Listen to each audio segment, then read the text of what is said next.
All right, that looks good. How's it going, everybody? Welcome back to another Woodshop Live. It's Friday night, and once upon a time, we used to go to the clubs on Friday night. Now, we're just here in the garage pretending that it's a woodshop. So, welcome to Woodshop Live. It's good to see you all. This is episode actually number, was it 12, I think? 12. 12 live streams so far, and today we're going to be talking about tung oil finishing and mostly about maintenance of tung oil. Tung oil is something that has been around for a couple centuries now. Started, of course, in China.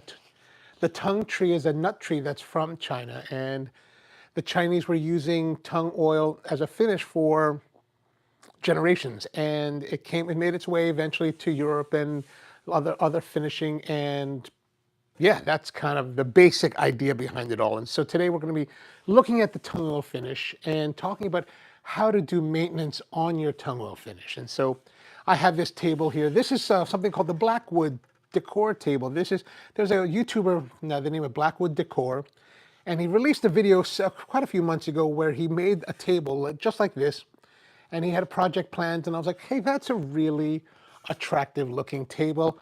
I want to make it. And so I went out to my local Sawyer and got some cherry. This is all cherry that's very local to where I am, within 2 miles.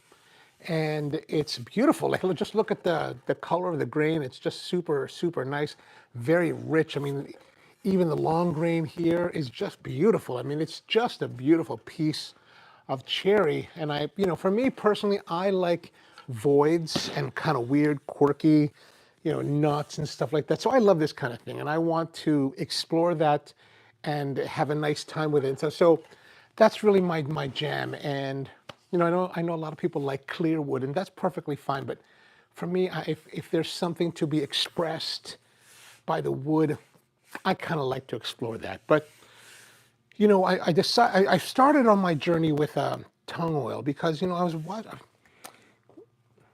So let's wind that back a little bit. A year ago, one of my good friends was like, hey man, are you familiar? He was like, George Nakashima, blah, blah, blah, blah. And I was like, who? And he's like, George Nakashima. He's like one of the mid-century modern furniture makers, like amazing stuff. And I was like, huh? He's like the godfather of modern, live edge tables. And I'm like, huh? Still didn't know anything about him. And, his family had, his family had a George Nakashima table that their grandparents had bought, generations ago or a generation ago. But I had no idea, and I didn't really know anything. And so one day I was talking with somebody else, and they were like, "Yeah, you should check out this Nakashima guy." And I was like, "What?" So I looked it up, and I just started I found his work to be fascinating. Then I found his story to be fascinating. He was a Japanese American born here in the United States, so true American boy, just of Japanese descent, just like myself. I'm truly born in America.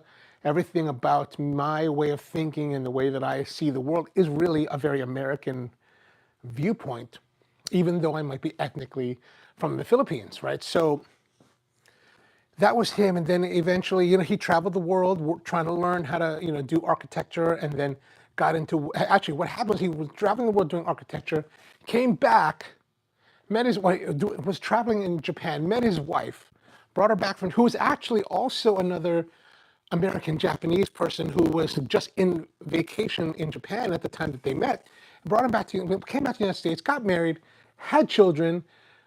World War II came around. They were incarcerated in the concentration camps in Idaho, and eventually his friends got him out, brought him out to New Hope, Pennsylvania. And while he was in the concentration camps, he learned how to do woodworking because they just needed to make furniture to sit on in those cold concentration camps. And then they brought him to New Hope. His friends brought him out to New Hope, and then he built everything from there. And really, really amazing story. And actually, one of the interesting things, you might bristle a little bit when I say concentration camps, but in many respects, that's really what it was. And what I really enjoy about Mira Nakashima, who is his daughter that runs George Nakashima Woodworkers today, because George passed away in 1990, every time you have an interview with Mira Nakashima and she talks about those days in the concentration camps, she's very clear about being incarcerated. And when I first heard that, I was kind of like, Huh, that's a very interesting way to put it, but I thought that it was very apropos, and I really admire that about her, that she's willing to speak truth to power and say that she was incarcerated, her family was incarcerated, her her people, her other American citizens were incarcerated simply because of the way they looked. And I just think that's a very powerful and important part of our history here in America, for us to recognize that, we fall into traps like that, and we need to be conscious of those traps as we move forward as a nation, and especially in modern times, right? But during one of my interviews, I like the work, and as I was reading more about him, I was kind of like, what is this guy all about, and what is he doing, and I was kind of curious about his finishing, and he talked really highly about doing pure tung oil finishes, and that's all he really liked to use, evidently. And of course, he worked a lot in walnut, and tung oil and walnut seems to work really well. One of the things I like about the tung oil finishes is that I find that it makes the grain of the wood really stand out and get deeper over time. And I've really have noticed that with this table. Like if you look at this cherry top, like it is super dark and super deep and kind of red and just really, I think, just gorgeous, just truly, truly gorgeous. And it wasn't like this. It didn't start out like this. It started very, very light and not as like, the figure didn't stand out as much. And I was like, wow, over time, it's really just kind of deepened and just become much more like, whoa, that's really amazing. So that's what I like about the tung oil. Now, tung oil as a finish is not really what a lot of people like to use. It's a bit cantankerous of a finish. Now, you may have seen it at different like hardware stores and box stores and stuff like that, things that say like tung oil finishes and other things that have tung oil. And there's a lot of products on the market that have tung oil as a component. It says it's a tung oil finish, but it's only a component of that. Typically, there's some sort of, sometimes there's polyurethanes added to it, and a lot of times there's some sort of solvent that's mixed with it to give it, so one of the problems with tung oil, and I think maybe a lot of this started because of the inherent problems with tung oil. Tung oil, if you get in their pure state, is relatively thick as an oil. You can see it's kind of like moving in here. It looks it's very viscous, but it's still kind of, it's on the thicker side of oils. Like if you compared this to, let's say, like your 3-in-1 oil or your canola oil in your kitchen, it's much thicker and viscous in that respect. So putting it on can be a little bit difficult, and the colder it gets in your workshop, it gets thicker. So you can actually heat it up like in maybe a water bath, and it makes it flow just a little bit better. So that's something to consider as you may be thinking about using tung oil. I think tung oil is gorgeous. It's just such a beautiful, beautiful finish. But the problem with tung oil is that the curing time is a very long time. So you put down your tung oil finish, and then, a lot of other finishes, you can maybe some of them are short as a few hours, and then you just recoat your second coat, your third coat, your fourth coat, or however many coats you want. With tung oil, because the oil is so viscous, if you've applied it correctly, it takes about 7 to 10 days to cure so that it fully dries, and it cures to the point where you can add a second or third or fourth coat, your subsequent coats, and every coat you do takes at least that long. So if you're the kind of person that wants to put 4 to 5 coats on your finished piece, you need to be prepared that it's going to take you at least a month in order to do that. And that's if you're able to get it to go at that pace of 7 days. Sometimes it takes longer, maybe upwards to 2 weeks per coat. So sometimes it may take a long time. And in professional furniture making, that's not very acceptable as far as delivery timelines, right? Because you need to turn and burn. Otherwise, you've got this piece of furniture sitting in your workshop or maybe in your house or something, just waiting for you to add more coats, and it's taking, space for however long. And that, of course, in a commercial environment, costs you money. So these other finishes, like the Danish oils and the Watco stuff and all that, has solvents in it because it's gonna have greater amounts of solvents and a little bit of tung oil. That way, when you apply it, it thins it out and it allows the solvents evaporate faster. Plus, that tung oil is also polymerized, and the polymerization of tung oil is essentially the tung oil until it kind of starts to maybe get close to the gelling stage. Essentially, you're just kind of like reducing the moisture content, I think of it. And then that kind of changes the properties so that it becomes thinner. And then you mix it with a solvent, and then it allows you to apply it thinly. And typically you can then achieve a secondary coat or subsequent coats about 24 hours later. And so if you're using something like this, which is from Sutherland Wells, this is Sutherland Wells Botanical Polymerized Tung Oil. This is their sample size, like 3 ounces, 4 ounces. And this is exactly that. It's polymerized tung oil with what they call, with their own product called dicitrusol, which is a citrus-based solvent. So it's got this really pretty citrusy aroma when you're using it. So the VOCs are much lower than the regular product or other of the products that are using petroleum solvents.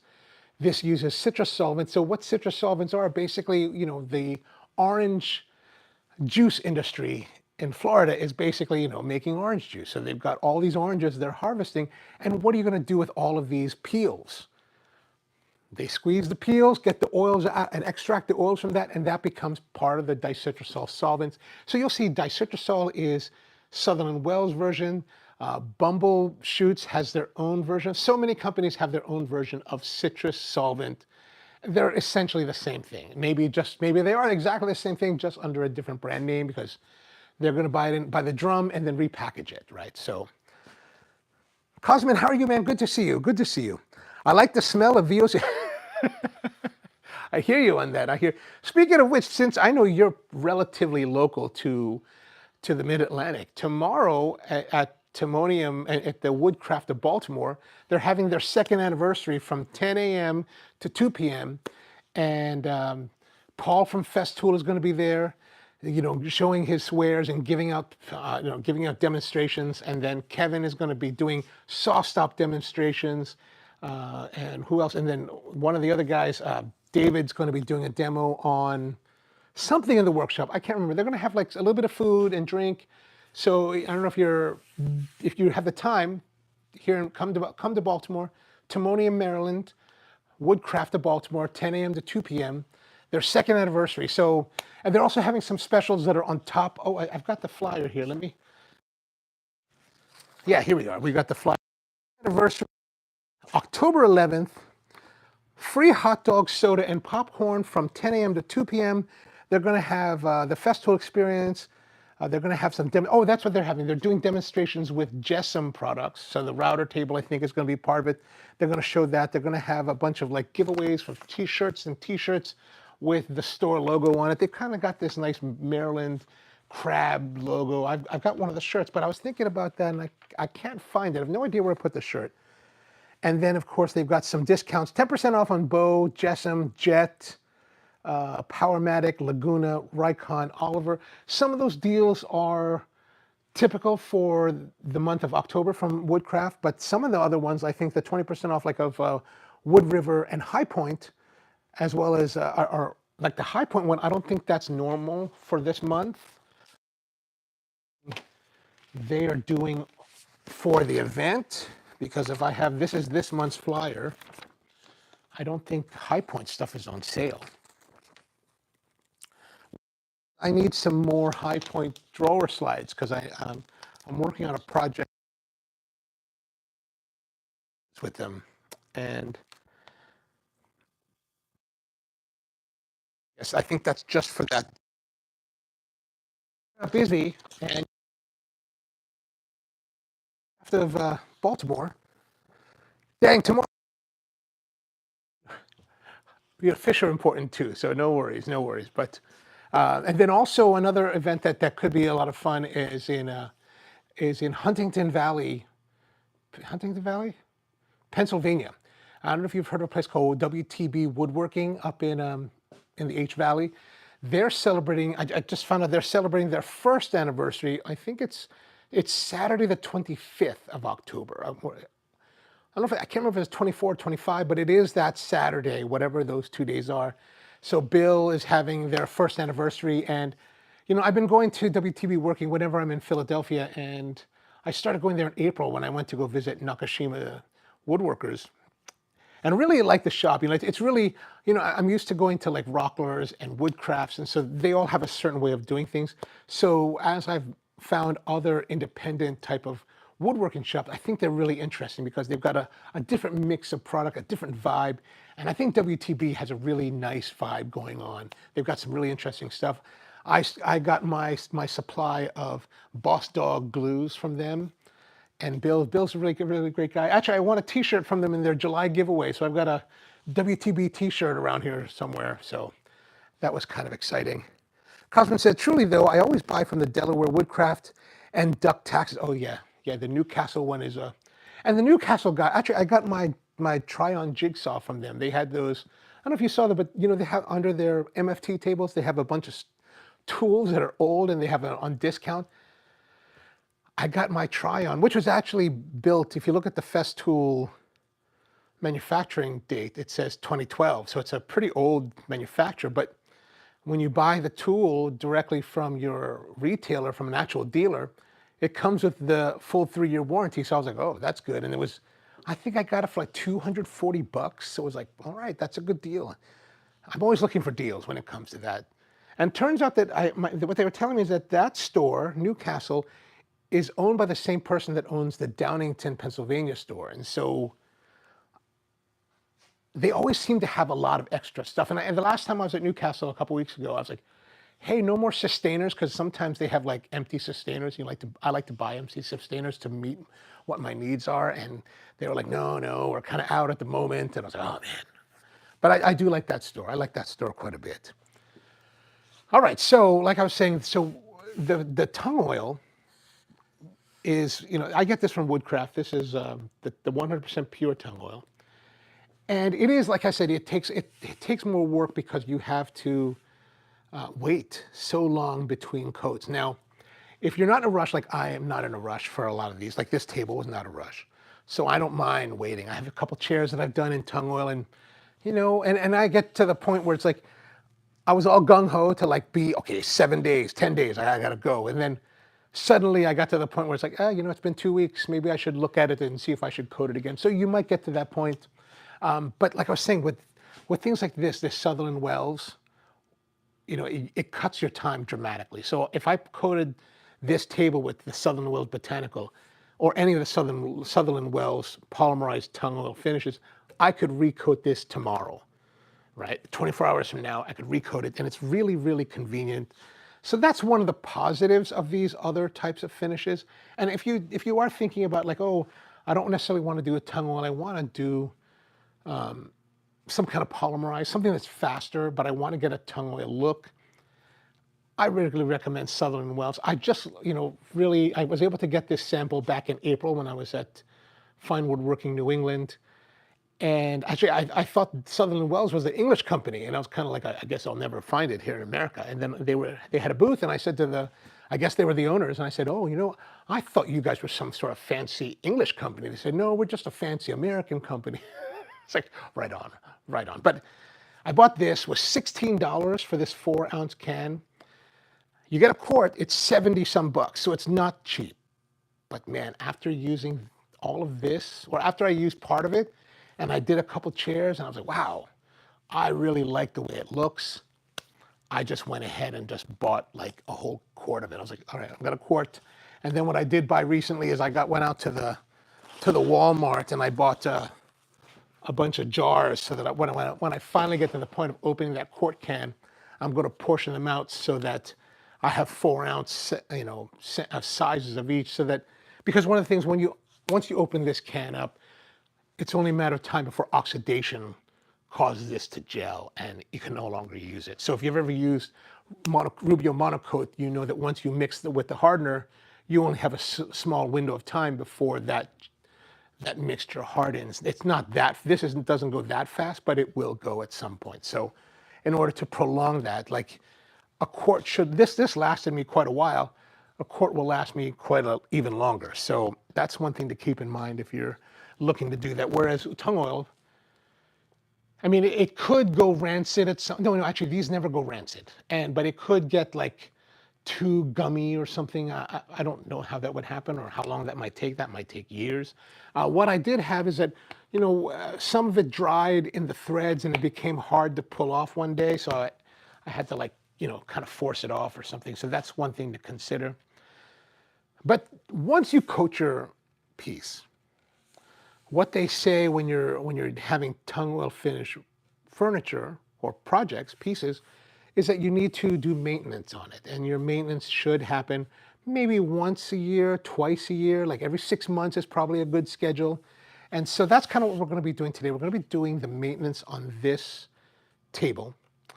I built this probably 6 months ago. I do have a link to the making video that I shot of this, me building this table, as well as a video to Blackwood Decor's original video that I got the design from. And if you like the design, he's got a really great tutorial, and I really liked his style of teaching and just the overall look. I really thought the table looked kind of cool, very modern, kind of like space shippy kind of thing. I really dug that. Cosman says, make sure you get a can of Bloxygen.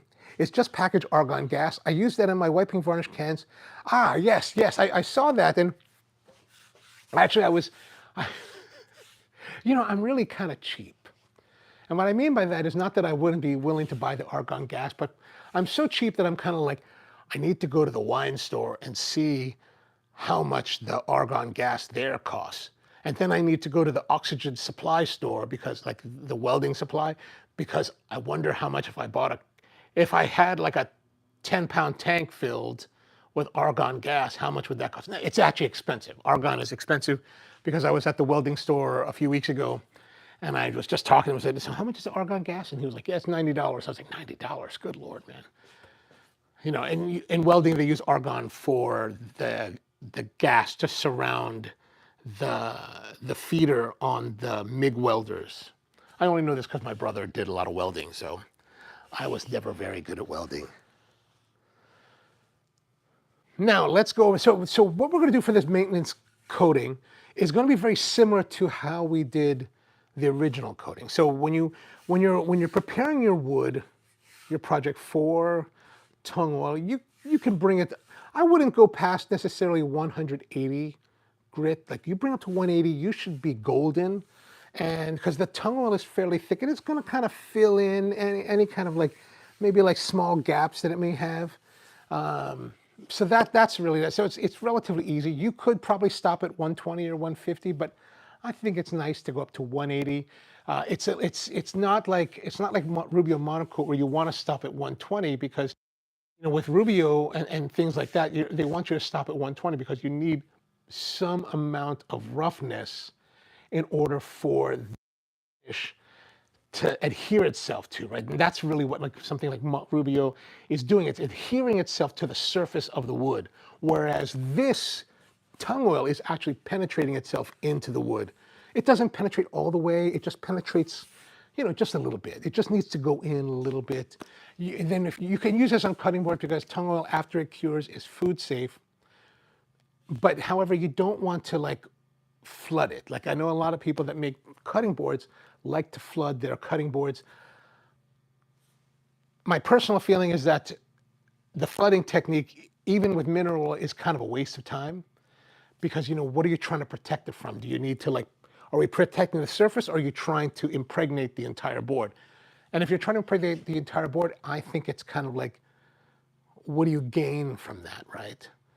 Also, I'm a believer in the actual properties of wood, meaning that wood being an anaerobic internal environment actually will pull bacteria into it and kill it, rather than a sealed cutting board lets those bacteria fester on the surface because they have nowhere to go. That was something that I picked up from the Shop Talk Live Fine Woodworking podcast last October with Dr. Sari Robinson, who's an expert in tree and forestry and all that wood stuff. And she was talking about how that's one of the properties of wood, is that it will do the job of eliminating bacteria for you, and protect you if you leave it natural, leave it raw. So that's something that you might consider as you think about your future cutting boards. I mean, but people like it. If you're making cutting boards for other people, people like to see that kind of glossy, slick-looking finish with oil. So what can you do? What can you do? Cosman says, I am sure a welding supplier is cheaper in the long run. I weld a bit too, but I only do gasless MIG. Oh, you mean like the flux? The flux? I just bought a flux, what's it called? Flux core. I just bought a flux core welder last month from Harbor Freight. They had their titanium. It was super, I think it was like 80 bucks. I still haven't used it because, I don't really have any welding thing to do, but what can you do? But so 180 grit, and that's all you need to do. Now, when you do subsequent coats, you want to use something like quadruple odd, what is it? Like 4's odd, what is this? Steel wool, which is roughly the equivalent of 400 to 600 grit. So you can also use 400 to 600 grit paper. And that's actually what I like to use. I like to use little sponges, right? So I've got these Festool Granat sponges here. They've got the paper on the one side and then spongy matter on the other. So it gives you a little bit of contouring effect. And these come, I think that's like $1 for one. But you can get them, they actually come in rolls at the Woodcraft, and you get them, I just buy like 10 at a time. I think the whole box, if you bought the whole roll, I think it's like $25 or something like that. It's not terribly expensive, but also, gosh, do I need to have more taking up space here in the workshop? So that's something to do. Now, before we go to that, one of the other things you can do, your tung oil.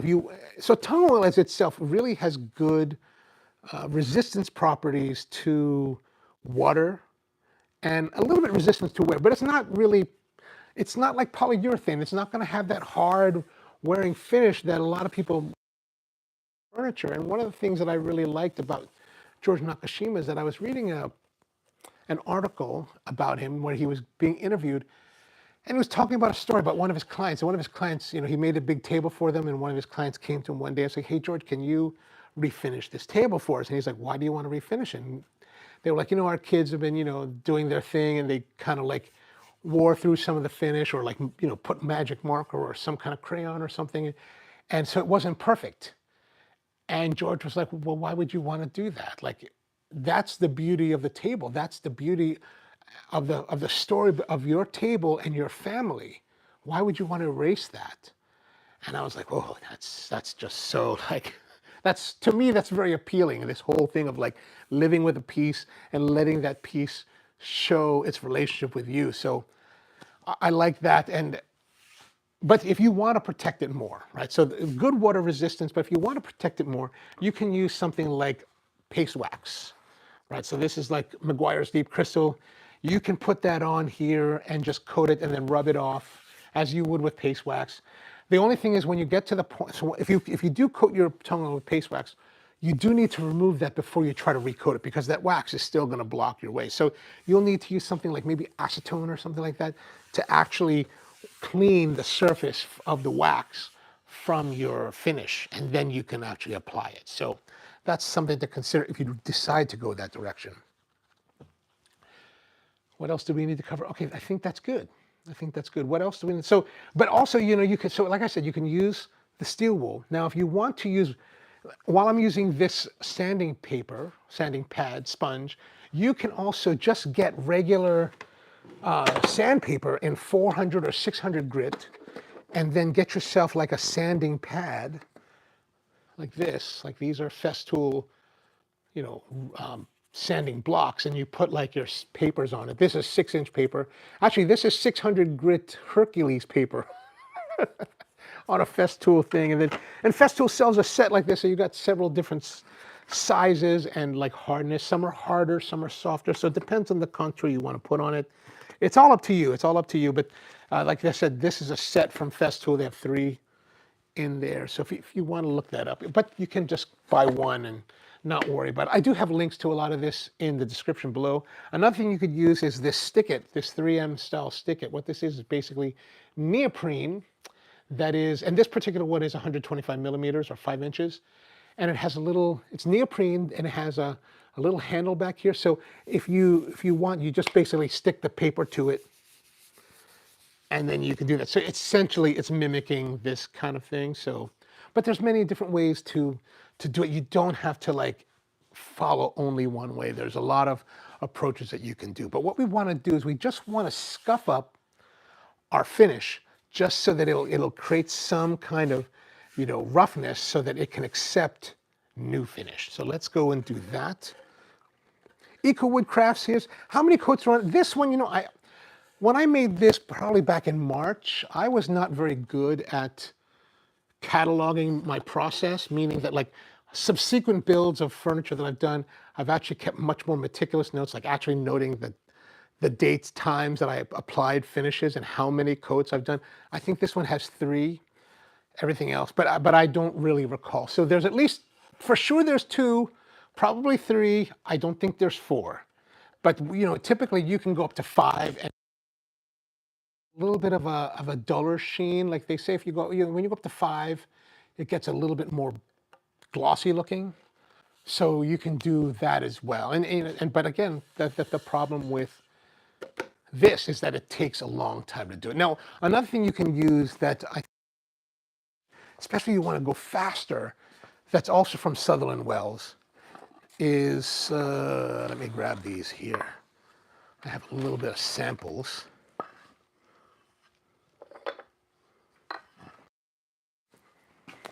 This is something from a video that I was working on for the channel.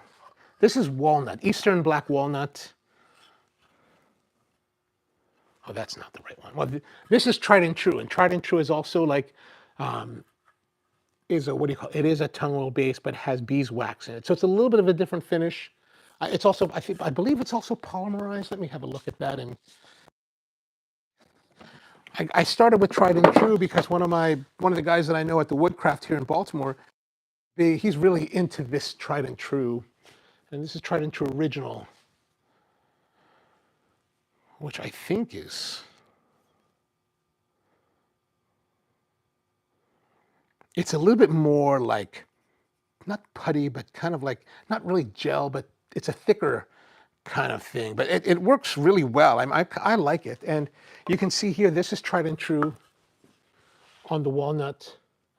Now these are all sanded up to like 800 grit. Like I was doing a video about the Festool Rotex RO150 versus the Bosch GET 756N. And this is the Bosch finish, and this is the Festool. Now these two have the same finish on it. It's not tried and true, but you can kind of see it. It's a really pretty piece of walnut with a nice figuring in it. But what this was about was, and actually released, we did a live stream with the Bosch one, and actually the live stream was this piece, and you can see that online. But basically the idea was to take the Bosch the Bosch GET75 and the RO150, and you keep them in gear-driven mode and just work our way through the grits. And these were rough sawn, right? These were rough sawn. This is the finish from the mill. So rough sawn, and just worked it. Now I didn't bother planing it or anything. I just kind of worked it and put a finish and brought it through the grits. I think we did 40, 80, 120, 180, 240, 320. I think we went 500 or 400 and then went to 800 and really kind of burnished and polished the wood. Now these two here are coated with something called Teddy's. Teddy's is another polymerized tung oil product from Sutherland Wells. And again, I got this small little sample, but Teddy's, I got a link down. Oh, I got a link to Sutherland Wells. You can look. But Teddy's is basically, I think it's beeswax with tung oil, polymerized tung oil. So they heat tung oil again. And it just looks like that. It just looks like that. And you just kind of rub it onto your cloth and you rub it in to your wood. And it does a really does a really nice job. Like I really like this as kind of a fun little project. And as you know, we're 800 grit, so it's super, super smooth. And you know, this would be way too smooth for something like Rubio. But with something like this paste kind of rub-on finish, I thought that would be all right. And it's so far, it's held up very well. Okay, so let's get to, now what we're going to do is we're going to start with the sanding. I'm going to use the Festool Granat 600 soft pad, and we're just going to scuff it up. We're just going to go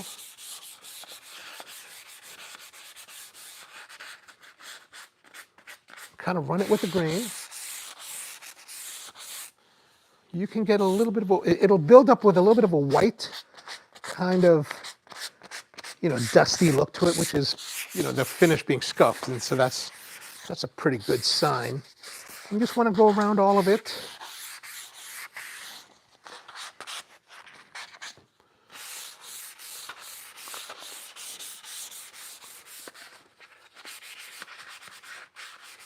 I should probably turn on the dust collection. I've got a Corsi Rosenthal style box that's flying kind of above the work area. Now that I'm older, I'm much more concerned about, you know, being conscious about respiratory health.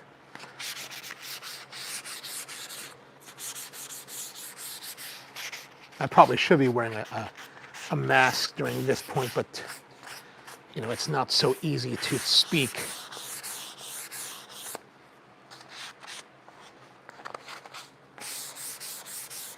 So we're just scuffing it, right? We're just scuffing. We're not, and you do want to be a little bit careful. I mean, when you're doing with like this, you don't have to be so careful. I mean, you're not really, like in order for you to damage the finish, you really have to go hard at it. But if you decide that you're like, oh, you know what, I want to use a sander.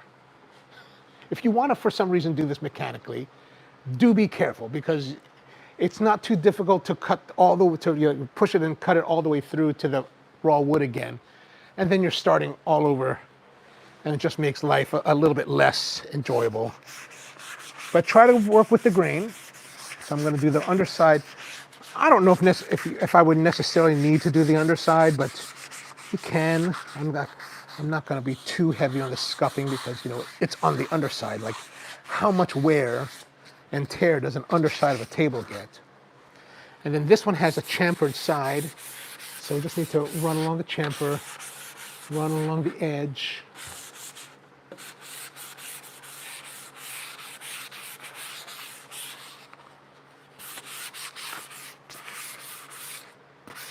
All right, and then now we're going to go to the top.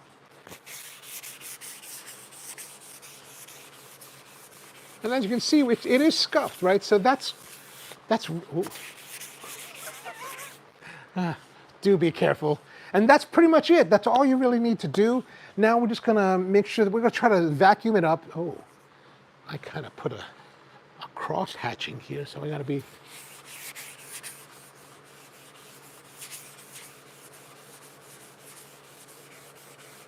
Stay with the grain, stay with the grain. Okay, better. Let's clean that up.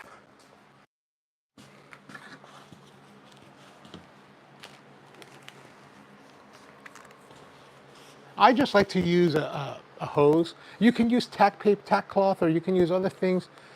Sometimes even mineral spirits if you want. I'm not really into mineral spirits. I mean, that's fine though. It would not be an issue. I just like to do that. And I don't like to blow. I don't like to blow anything in the shop, because, again, respiratory health is something that I think about quite a bit. And, you know, why blow it around and launch it into the air so that you can breathe it when you can collect it in a dust extractor? But, you know, that's just me. That's just me. You do you.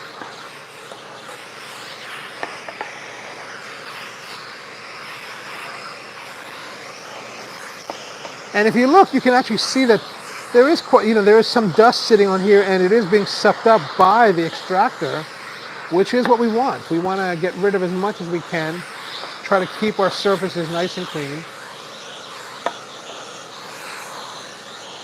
EcoWood says, I like min wax. Wipe on poly. I cut with naphtha, 15 point. Oh, nice. Nice. We might have to give that a try one day. Ooh, how about this one right here? Okay. Now that we have that done, ooh, a lot of talking, so a little bit of thirsty. One of the things we want to do when you're working with finishing, tung oil is something that you don't necessarily need to if you don't really want to. You just use soap and water later.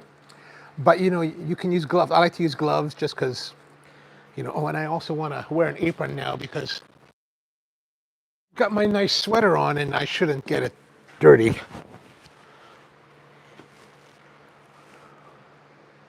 You know how those guys, everybody on YouTube has these really nice aprons, especially like the Cat's Moses aprons. I just have this old jean, like torn jean. It's all kind of, the edges, I got this from a coffee show or something, probably when I was judging an event, and it's all like frayed edges, right? They didn't roll it over and sew it. It just kind of looks like that. And I was like, well, you know, this is be cool. I'll just use that. All right, so we're gonna put some gloves on. These are nitrile gloves. You can use any gloves that you want. I get these. This particular one I got from Harbor Freight at one of their sales. I normally buy the ones from the restaurant supply store because we do a lot of shopping at the restaurant supply for the coffee business. And it's actually cheaper than at Harbor Freight. I bought those because they were like on super sale. So it was one of the very few times that Harbor Freight was cheaper than the restaurant supply. Okay, so we're just going to use the tung oil.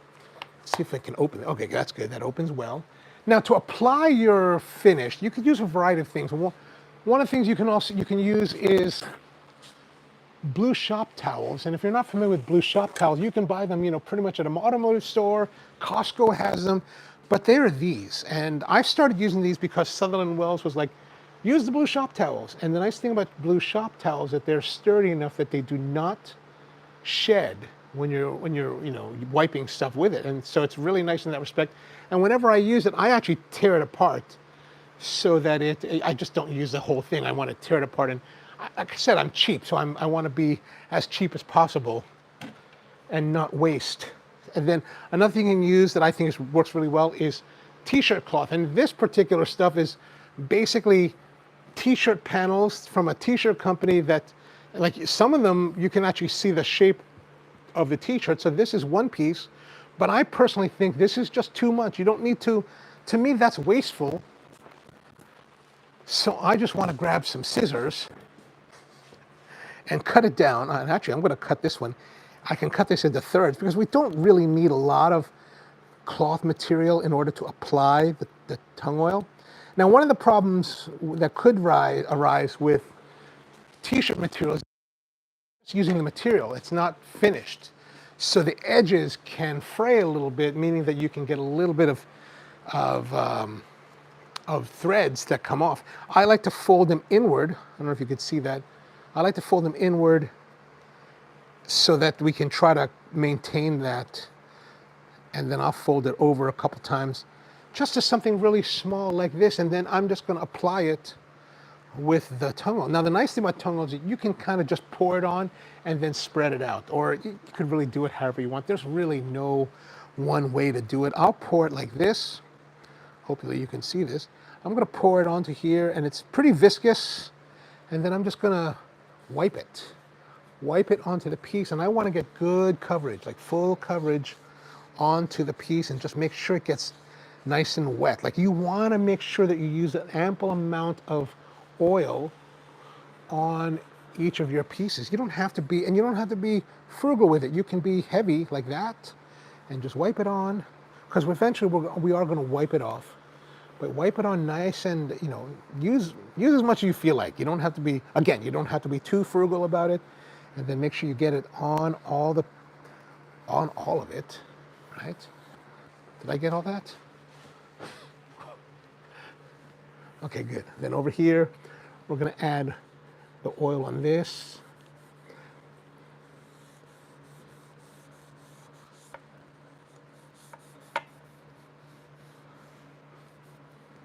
Good, good, good. around the outside.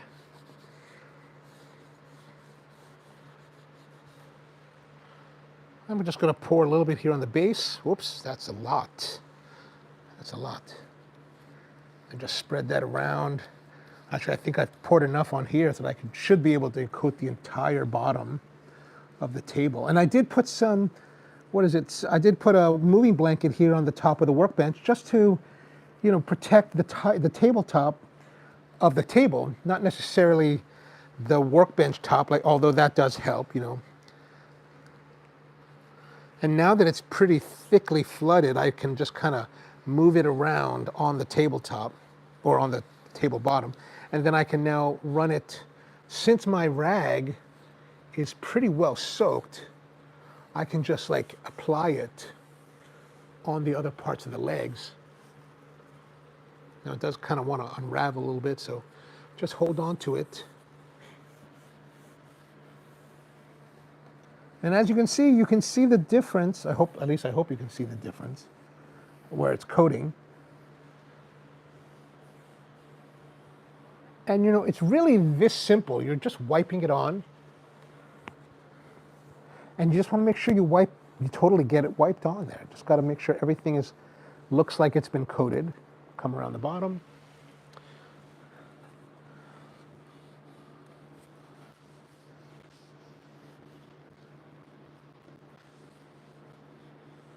The nice thing about tung oil, it doesn't really have VOCs.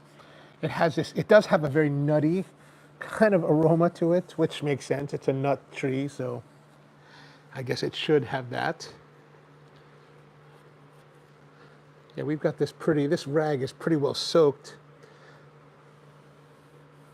So I really don't need to apply any more to it. Just got to make sure you get in all the contours.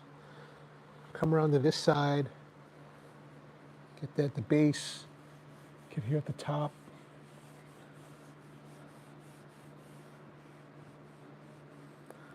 Nice. And then come around the top here on the chamfer. Now we go all the way around. Now just make sure that you get all the bottom of the table coated. It's a little bit more slick over here because that's where I poured it down, so we want to wipe it around. What you don't want to do is you don't want to let the tung oil sit too long because it will get very tacky. And that will cause you to it's a tacky finish. It doesn't dry very well and you won't be happy with it. Oh, I didn't hit this part.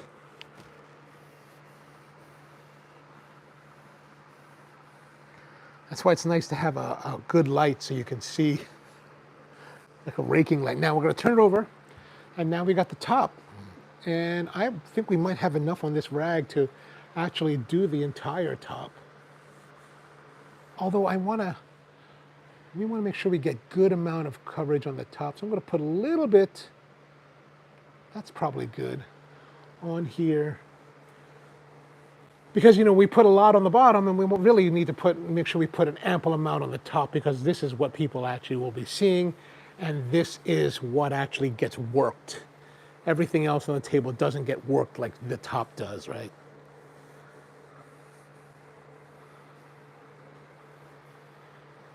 And that's pretty much it. Just go around here, just make sure it's all coated. All right. So as you can see, the table has been coated completely. Oh, and again, you want to watch, work it through the lighting so that you can make sure that if there's any part that's not glistening with the oil, that you can come and get that. All right, awesome.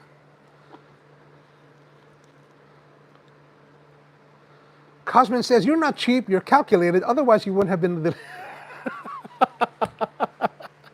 Actually, next week I have to go to Boston because my aunt, my aunt's been here in Maryland for the last several months, and she's from Boston, and she's going back. So I'm the one that takes her back. And I called up Lee Nielsen to see about getting a tour. So I look forward to getting a tour at Lee Nielsen, or at least a visit, and maybe to get a low-angle jack. Deneb was like, you should, because I asked Deneb, I said, hey, when I talked to Bob Van Dyke about this when we were at Fine Woodworking New England, and he was telling me how he likes the number 4 smoother, the low-angle smoothing plane, the short one, and he likes to put a 45-degree bevel on the blade, and that's what he likes to use. And I was like, oh, well, if Bob Van Dyke uses that, I certainly should be good enough for me to use, because I don't know enough about it to know the difference. And then I was telling that to Deneb. Deneb was like, I said, dude, should I get the 4 type? It's just what, 64, I think it's called, or whatever the number is. Because he corrected me on that, and I was like, should I get the short one or the long one? And he's like, get the 5. And I was like, or the 62, I think it's called.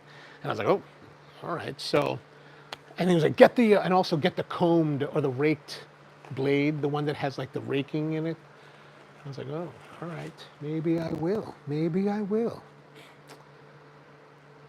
Cosman says, my go-to finish these days is equal parts Varathane Ultimate Polygloss, linseed oil, paint thinner. It's technically a homemade wiping. Oh, that sounds great. That sounds very similar to me to what I recall, and I don't really recall very well, but sounds very similar to what Sam Malouf was using. Is that right? Is that similar? There's so many finishes out there. Oh, speaking of which, I don't know if you guys have seen this, but if you haven't, I heard about, honestly, I heard about this on one of the 5 Woodworking Shop Talk Live podcasts. And I was like, I got to go get it. And this is Bob Flexner's 3rd edition of Understanding Wood Finishes. If you haven't seen this, I think it might be worth your while to buy it. I bought it like last week, or just maybe, yeah, last week, end of last week. And I just kind of, every time I go to lunch somewhere, I kind of read a little bit about things, and I'm like, oh, there's so much to learn. There's so many finishes out there that it's just, so much to learn. It's really, really interesting in that respect. All right, so after you've applied this, really you kind of want to let it sit for like 15 minutes or so. And we're going to pretend that it's been 15 minutes, because I don't really think that it has to be 15 minutes. You just don't want to wait too long, because it will, so when we have a lot of finish on it.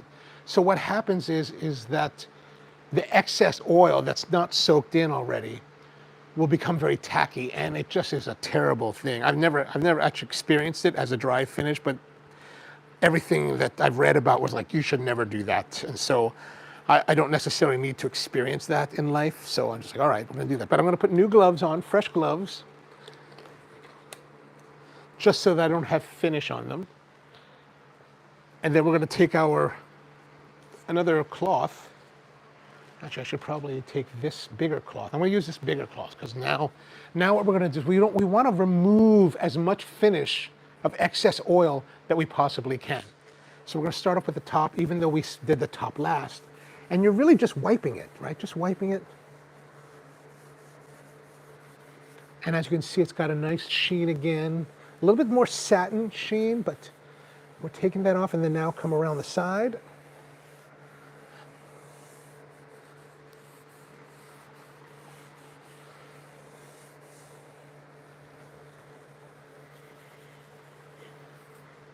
And as you can see here, once you remove part of that finish, it looks much nicer. And let's compare that to this side. Right? You can see here, it looks very glossy. We don't want that gloss. We don't want that much gloss. And then we're just going to take our legs and rub them down.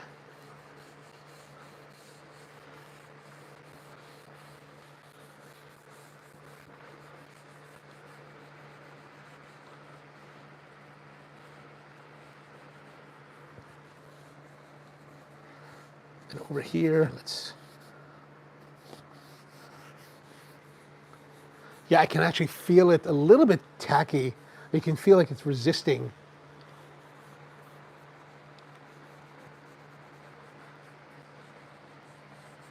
And wiping the table, it's the bottom of the table.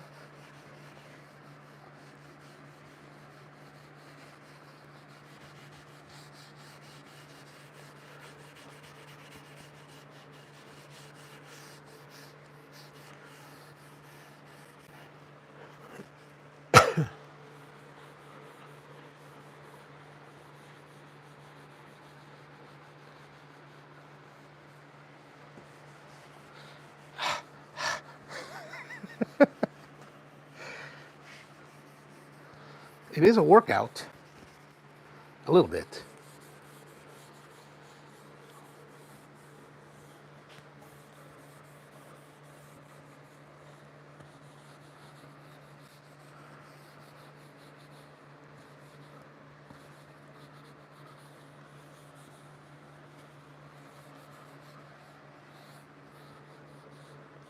Imagine doing this on a big dining table. Like if you worked at Nakashima Woodworkers, you would be doing that. Of course, you know, I think they're getting like $100,000 a table, so there's a different impetus. All right, I think I've got everything wiped off. And as you can see, the glossy sheen is gone from the oiliness. Right now it's just this kind of like satin kind of finish, very rich luster. You can also see there's a little bit of finish here. I think it's just left residual stuff from on the moving pad. But you want to wipe it off and then maybe wait like another 10, 15 minutes and have a look and see if you can wipe it off again.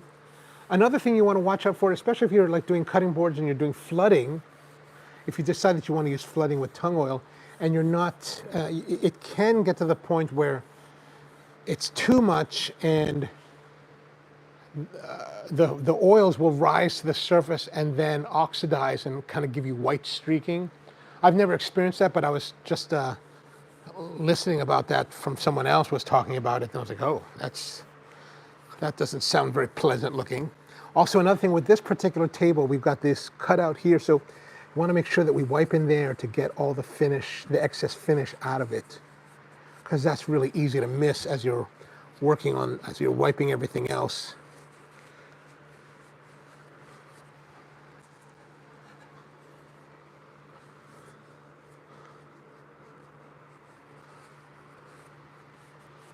All right. Now, another thing to keep in mind as you're working with this, you know, we're using a rag to apply it, and now we're using a couple rags to wipe it off. Be very careful with your rags. Don't pile them up. Don't put them in a bucket piled up. These rags, because they have the oil on them, they can spontaneously combust and burn down your place. And there's nothing more unpleasant I can imagine than, you know, being awoken in the middle of the night by your smoke alarms and then having to run out of your house and the whole place burns down. That would be a horrible thing. So do be careful with that. Put them in, if you want to put them in a bucket, put them in a bucket of cold water or just water so that it totally saturates them, or leave them open like this on a rack or something to dry so that they don't have that ability to generate heat. And like when they're crumpled up like this, they can actually they'll generate heat and then spontaneously combust. So be careful with that. It is one of the downsides of woodworking. Now, another thing I wanted to show you is that while that's pretty much done, I have this cutoff of cherry. So this is the raw cherry, and I thought, you know, let's just go over what it might look like if you have the finish. This is just kind of, I don't know, it hasn't been sanded down. It's still just kind of like, you know, mill-sawn. But we wipe it on, and now this particular cut of cherry does not have the same reddishness that the table does. But if we put it on here, so you can see there,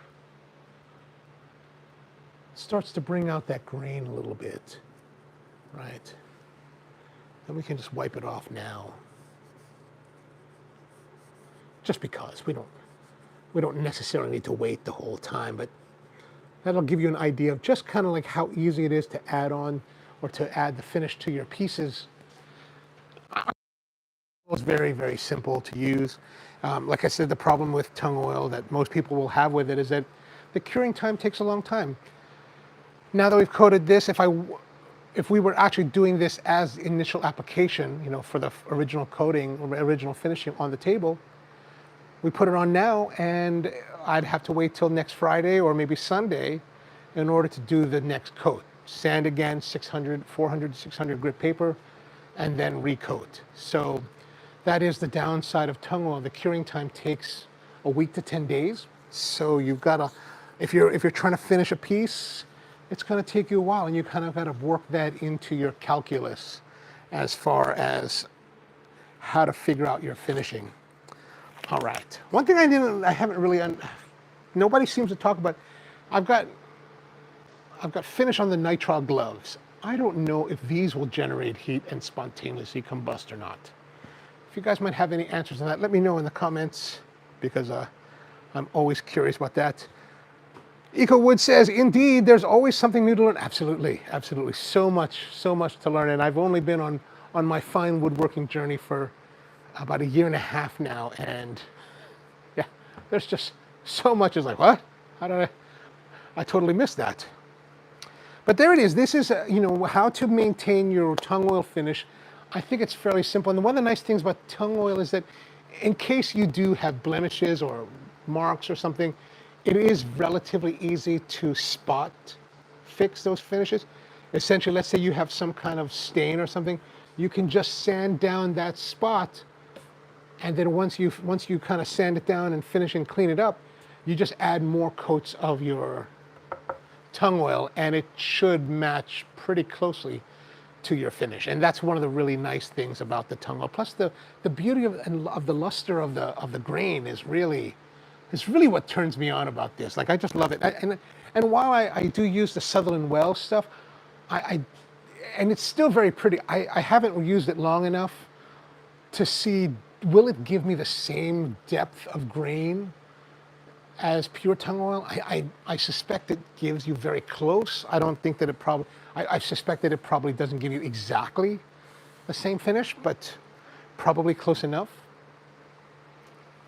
But yeah, wow, this is actually, I use this as a music table. One of my ukuleles sits on this table most of the time. That's kind of where it fell into. I want to make more tables similar to this. I'm working on an idea where it's going to be a pedestal table rather than a 3-legged table. But the hard part is cutting the shaft for it. I want to make it a triangular shaped shaft, so that the legs will come out on a triangular position. But I'm still trying to figure out how to cut it properly, and whether I should be what tool I should be using to do that. Table saw, or maybe rough cut it on the bandsaw and then run it through the planer or the joiner to smooth this. I don't know yet. I'm still, if you have any ideas, I'd be very interested to hear about that. EcoWood says 27 years for me. Yeah, 27 years. That's awesome. That's awesome, man.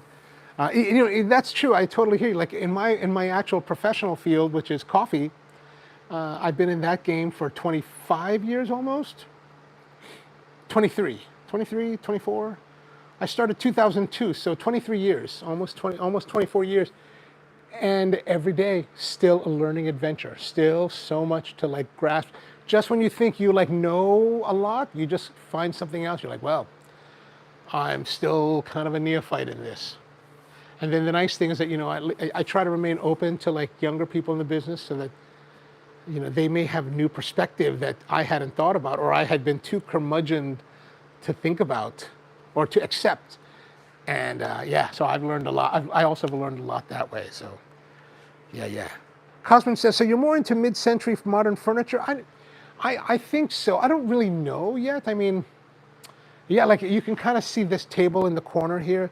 This is a table, not a table, but a chair that I modeled it off of a friend of mine who had a mid-century chair. I'll show it to you a little bit more. It's actually been sitting around the house for the last 4 months, because I got this far and then I was like, I don't know what to do next. But what I'm really working on with this chair is I think I'm going to do webbing across here. So I went to go see one of my buddies who's a very, very experienced upholsterer. He's been in the upholstery game for 30 plus years. So I brought the chair to him last week. Actually, before I went up to Hearn, I stopped by Fallston, Maryland to go visit him. And I showed him the chair and I was like, hey man, what do you think about this? And how do you think I should do the webbing? And maybe what do you think about the design? Is it strong enough? He's like, he gave me some pointers, and, but this is definitely in the mid-century modern style, right? The idea behind this is actually like a cigar lounge chair. I've got a big piece of cut off. Actually, you guys might know what these are called. This chair really sprang from, I went to a place called Timberline Sawmill out in Marriottsville, Maryland. And I was walking around their sawmill in their showroom, and I came across this piece of walnut, right? And I thought, you know what? This looks like it would be a great armrest. So I thought, like that. Now it is, at the end of the day, it is a little bit short. I wish it was like that long. Like maybe another 2 inches longer would be really awesome. But that's really where this whole chair sprang from. And I just found, looked for a design that would be, could be kind of fitting. But I wanted to have this kind of like live edge type of arm, and only this arm, right? Like I'm not interested in matching the other side. The other side I want to do in cherry, kind of like more what you would normally see for something like this. Probably similar width for the cherry, but yeah. Now what I bought this as a one-off from the sawmill, and I got to take a picture of it and take it to everybody else. But really, is there a way to describe this cutoff so that I can get more? Like I could use more. Like I would like to get longer pieces. So if you know that, let me know. I don't really know I don't know how to describe this piece, so I'm a little bit deficient in that realm. But that's the chair. I guess everything else that I build is relatively, or so far, mid-century modern-ish in that respect. One of the interesting things that I thought, as I was doing the tour at Nakashima, his grandson was doing the tour for us, and he was describing things about his grandfather. He'd never met his grandfather, but he was describing things about the grandfather's, Nakashima's philosophy, and it kind of struck me, right? Like, in my world of coffee, I've been in the coffee business, like I said, 23, 24 years. And when I started, I was very much part of what they call the third wave generation of baristas and coffee professionals. And I really didn't like that moniker. Like I really wanted to eschew myself from that, separate myself from that, because I was like, there's a lot of things within that genre that I kind of didn't like and I didn't want to be part of. Mainly the pretentiousness of baristas and things like that, not necessarily the pursuit of quality. And something about what he was saying in the tour, kind of prompted. I said, your grandfather, if he was alive today, and would he be upset if people called him a mid-century modern? Because he wanted to separate designers.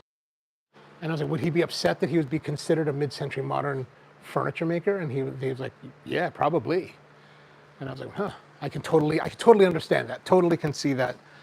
He wanted to stand apart, and he was working at a different approach from others. Even though his contemporaries were Sam Maloof and Wharton Esherick, or actually Wharton Esherick I think was more of an influence for him because Wharton was a bit older. When I talked to the guys at the Wharton Esherick Museum, they were like, he knew George, but he was older, and so George, he was more of if anything, he would have been more of a mentor to George Nakashima rather than a contemporary. Whereas I think Sam Maloof was much more of a contemporary of his than others. The walnut screams charcuterie board. I think it's... And Cosmo says, the cut is really waste. It comes off the log at the sawmill while they work their way to a proper cut. Yeah, I figured that. I need to go to my guys and be like, hey, if you guys make more of these, or if you find more of these, can you save them? I need like maybe 4 or 5 or 6. I don't really need that many, but I figured, if I go, perhaps they'll save a couple for me. Put a piece of maple on it. That could be to make it long. Oh, to make it longer on the end, like domino it on there. Is that? Any reason to use a domino is always a good reason. Actually, I did use the dominoes to locate the pieces for the tabletop, and I think there's 3, 4, 1, 2, 4. I think there's 4 pieces on this one. But yeah. All right, I think that's pretty much all that I have for you guys tonight and this week. We covered pretty much everything. Applying the tung oil finish. I do like tung oil. If you feel so inclined, I think it's worthwhile to try at least once and see. Maybe get a small bottle like of this from your local woodcraft and give it a try. It does go a long way. Like I've done several projects with this bottle alone, and it's still only half full. And then when Woodcraft had a sale back in August, I was like, I better buy another bottle. And then I was like, oh, I don't really need another bottle. I've got still plenty of this. So there that is. All right. So that's pretty much what I have for you this week. Thank you very much for tuning in. Good to see you guys. I appreciate you hanging out with me. And I hope this was of interest and maybe served a little bit of purpose. If you have any ideas or thoughts on future live streams, let me know. I'd love to hear ideas. I was sitting around the other day trying to think, oh my gosh, if I watch Tom McLaughlin on Thursday nights, like that guy has like tons of like topics to talk about. And I'm like, oh my goodness, what should we do? Let's talk about finishing. And let's talk about finishing. Finishing is like what I think I find myself enjoying the finishing and sanding part of the project almost the most. But all right, so thanks for tuning in. Let me walk over. I got to walk around end the stream. But thank you very much for tuning in. Always good to see you. Look forward to seeing you in the future.